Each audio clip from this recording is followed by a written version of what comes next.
Hey everyone, welcome back. Professor Hank here. So today we're going to take a look at the basics of strings in Python. We'll take a look at what a string literal is. We'll talk about how strings are sequences, how we can do some indexing, and we'll see all of this through some basic programming examples. So let's go ahead and get started. So let's start off with a quick definition here. And what is a string? A string is a sequence of characters that represents some kind of textual data. It could be a person's name or location or a text message. And we can create these things in different ways, whether it's getting input from the user or by creating the string within the code itself. A string literal is defined just by typing out some characters and putting them in between double quotes. So you could have something like this: Mary had a little lamb. And that is a string literal.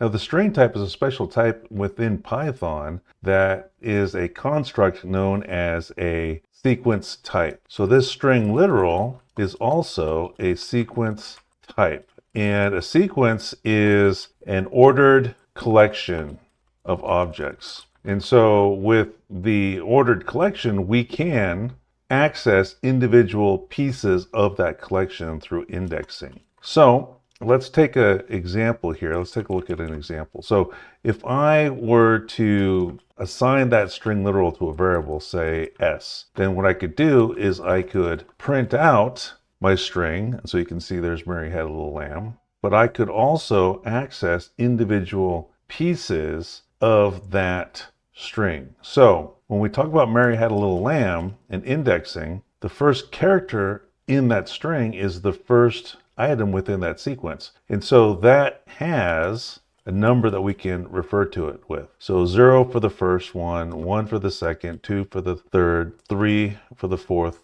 character, and so on. So say if I wanted to print out the 12th character in the sequence, that's the 11 there. And remember, the sequence number is going to be 11 here because we start the counting at 0. Then what I could do is I could type print S11. And when I print that, you're going to see the L shows up right there.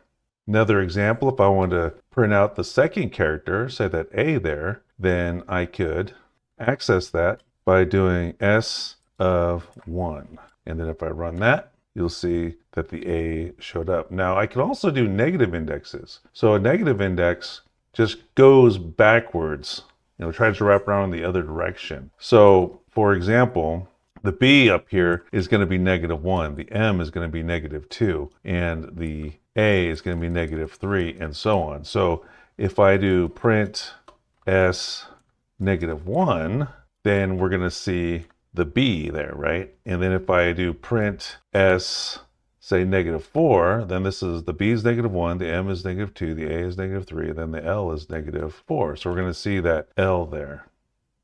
Now we can find out the length of a string by using this handy little function called len. So if I wanted to know how many characters Mary had a little lamb contained, I could use len and then pass the variable name as an argument to that function. And then I could do something, like print the length of the string is, maybe I'll just say the length of the string, and then we'll display that to the screen. So there's the length 22, and that's 1, 2, 3, 4, 5, 6, 7, 8, 9, 10, 11, 12, 13, 14, 15, 16, 17, 18, 19, 20, 21, 22. Now, one other thing I want to point out too is that, strings can have spaces in them, they can have whatever kind of characters you want. So if you have something like this is a string literal, it just has a single space in it. Or if I hit the spacebar a couple times, there's 3 spaces in it. And then, maybe I'll just put a exclamation point there just so it makes it easier to see in the output. Those are the characters that are printed before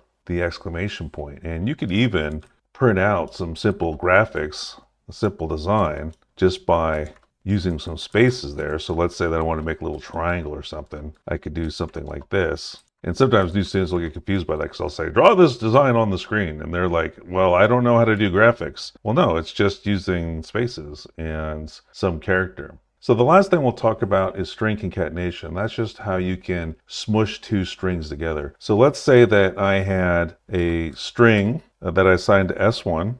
and we'll say, hello. And then I had another string that I'm going to assign to S2 called hello world, right? So I can print both of those individually, fine, not a problem. But if I wanted to create a whole new string containing both of those, the hello and the world, then I can do that using concatenation. So I could do S3 equals S1 plus S2. And then if I print my S3, then we'll see that I've got a brand new string there.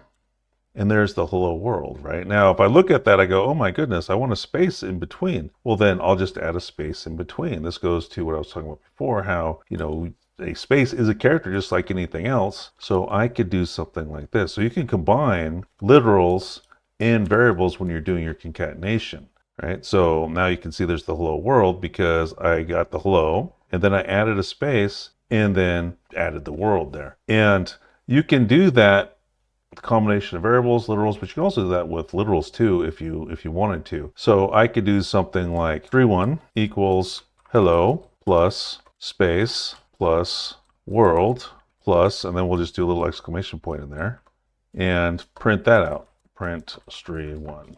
And then you'll see that there's the hello world there.